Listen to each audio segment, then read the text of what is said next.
I hereby summon all my imps. Hey everybody, I'm gonna do the Druid review here. It's the second review in the set so far. I'm gonna be doing all 10 today. I'm gonna be starting and stopping, but I'm gonna do all 10 today. So for us, we're going to do the Druid top 10 in the order that I feel they are. Again, these are my opinions. Please do not make anything on what I say.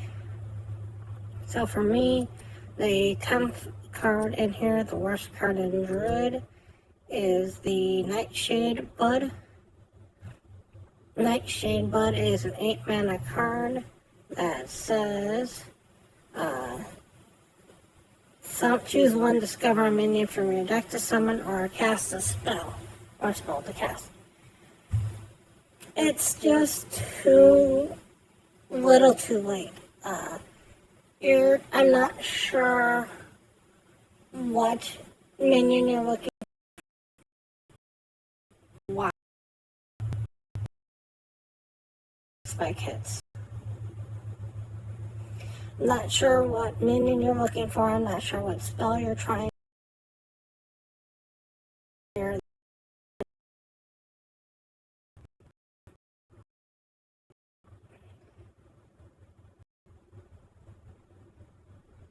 But that's a long way to go to hopefully get something better than 8 or 9 or 10 on 8. You basically are trying to double cast this. There's only one card that helps you double cast this. Even if you were to double cast spelling, it's a spell and paladin that gave you 8 armor and summoned an 8/8, and it barely saw play. And yes, Druid can ramp up a lot faster than Paladin, and that card did see some play, but that did both. This does half, and I just don't know where this would come from, honestly. And I'm going to be mean about this card again. You could drop this down to probably 6, and it would be fine. It's a nature spell, so you're going to have to watch out for it being a nature spell. And, Celestial Alignment might make this a scary card in the future, but this card's not great. If you are playing Celestial Alignment, this card can make some scary things happen. For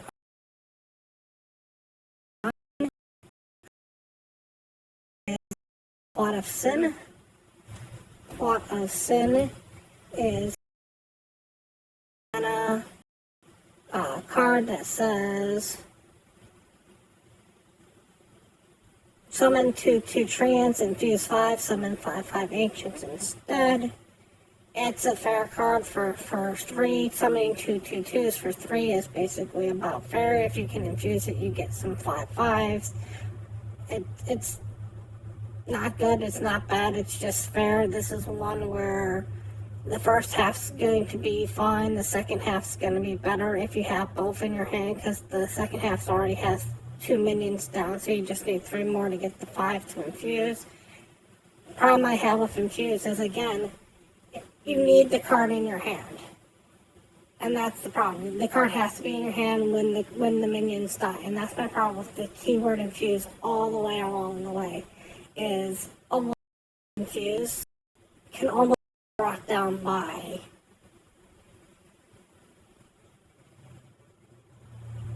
two more creatures. Like if this was even infused 2, this would be fine. It's going to be hard to get the infused off sometimes, and a lot of cards uninfused are not worth it. This card is barely worth it uninfused. Next up for me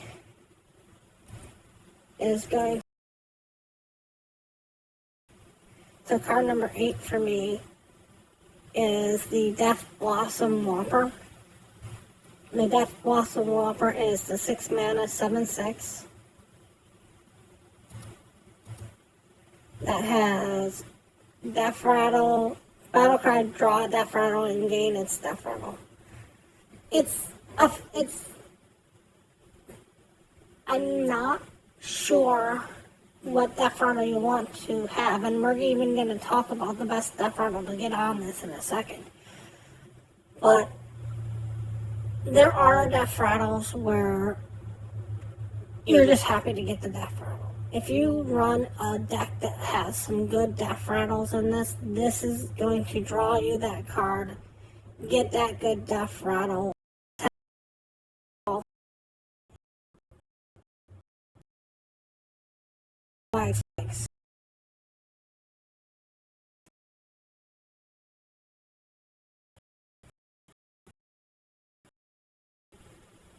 Oh my god, stop with the lag spikes.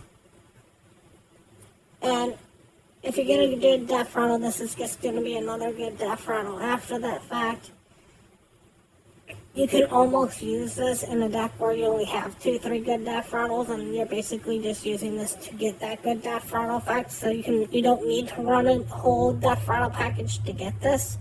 You can literally run 2-3 death rattles in your deck. The only problem is if you do only run 2-3 death rattles in your deck, let's say you do run 2, and you draw the 2 before you draw this card is going to do nothing. And a 6 mana 7/6 is basically vanilla stats. So you really need the death rattle and the battle cry to be worth it to play on this one. Up is going to be card number 7. Card 7 for us is the Natural Causes. Natural Causes is a 2 mana spell that says deal 2 damage and summon a 2/2 treant. There's nothing going on with the treants, it's just deal 2 damage and summon a 2/2. You could say summon a 2/2 rock for all you care. Doesn't matter, it's just, it can go 2 to face, it can go to 2 to creature, it's doing 2 damage and summoning a 2/2. It's a nice card, it's gonna have some play with it. I don't think it's broken, I think it's fair. And for 2, it's fine. But Druid has some better cards down the road, and we're going to start talking about them. Next one up for us is number 6, which is the Hedge Mage. The Hedge Mage is the 3 mana location card for Druid. That says 3 mana, 2 charges on it, trigger a friendly minion's death rattle.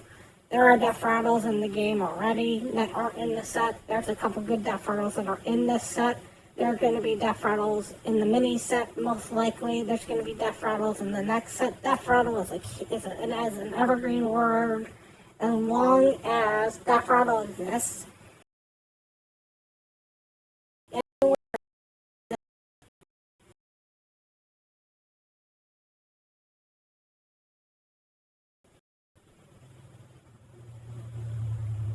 block exists. Anytime that this block exists, if there's one good death rattle that comes in, 2 good death rattles that come in, this Hedge Mage is going to see some play.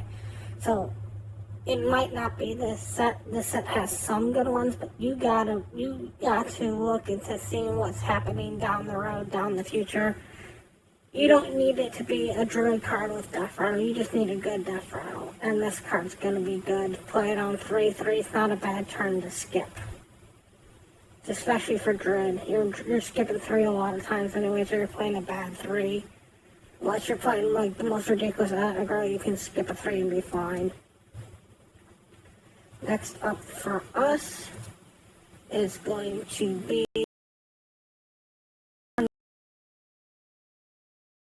to the better half of the first half of cards. Card 5 for us is the Spirit. That's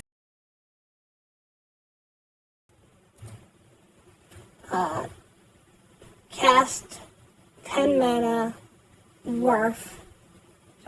cast 8 random Druid spells, targets chosen at random.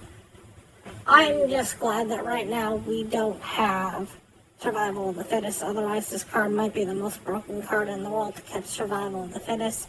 There's not a ton of Druid spells in the set so far. Most Druid spells have no downside to them.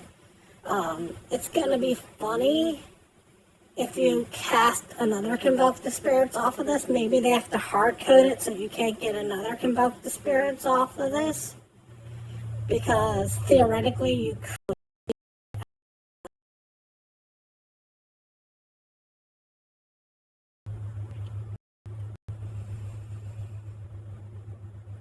I do hope it gets coded so you can't get Convoke the Spirits off casting Convoke the Spirits, otherwise you can end up with this really ridiculous chain. 8. If you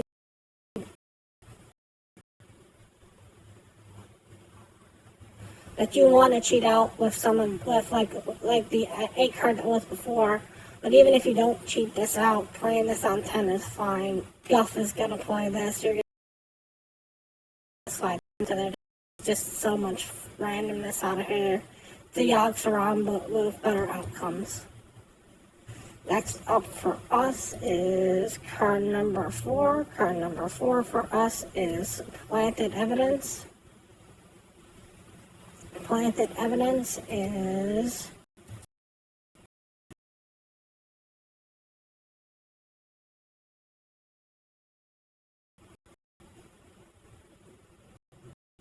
why? Planted Evidence is a 1-mana common Druid spell card that has discover a spell. It costs 2 less. Mana cheat for Druid. You can find a spell that's not good for you now and have it be good for you later. It's perfectly fine. It's basically -1 mana. You can't say anything bad about negative. Up for us is going to be card number 3. So this is going to be our bronze medal winner.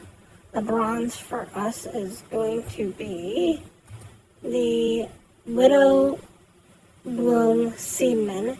Widow Bloom Seaman is a 4-mana epic druid card that says draw a nature spell and gain an empty mana crystal. It's scry, it's draw. Jade Blossom saw play. Jade Blossom, I think, was 3 mana, and you got a 1/1 off of this. This is 4 mana, you get a 3/2 off of it, and you get to draw a nature spell, which is basically a scry for you. So it's the bronze star. Next up for us, we're going to have the silver star come through. This for us. Legendary here, which is the Cecily of the Fake Court. They are the card that is the 8 mana 8/8 that has taunt, death rattle, draw a minion, reduce its cost by 8. This is a scary card. Anytime that you can make a card cost 2 that used to cost 10, means that this is going to go into a lot of OTK decks. This is going to be going into a lot of stuff in Standard, in Wild, where you're just going to sit there and go, oh, he doesn't have the card, and then all of a sudden, oh, you forgot that this card got played, and then Malgus comes down to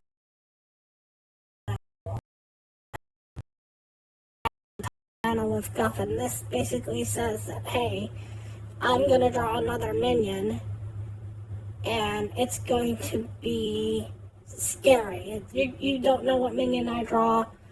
You hope you need some sort of hand disruption, or I'm going to play this minion down low, and this is going to make me OTK you. So this is a 100% OTK enabler every single day.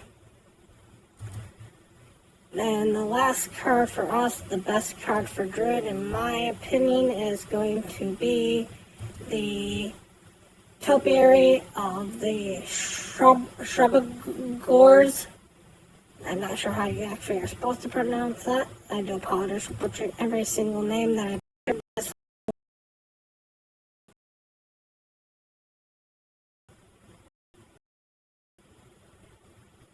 Oh, come on.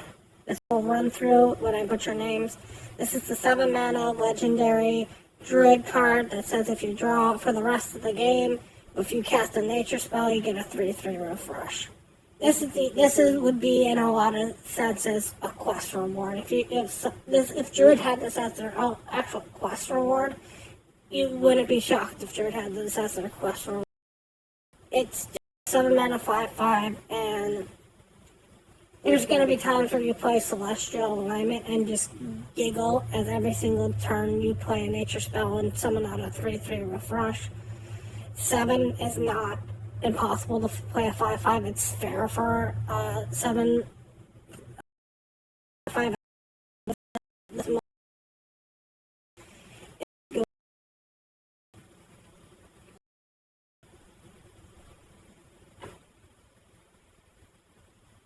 turn Druid into playing nature. So if you're playing this, you're playing a whole lot of nature spells. There's some good nature spells right out now. Celestial Alignment, I believe, is nature itself. You got the other nature card that reduces your nature spells by 2. This is going to be scary, and there's going to be times where this is just going to come down on 7, and you're going to just go, whoop, that was the game. That was the 10 for Druid. I'm still trying to figure out why I'm getting such bad lag spikes. I do apologize for the lag spikes that have happened. Thank you so much for watching this one, and as always, remember, play for fun.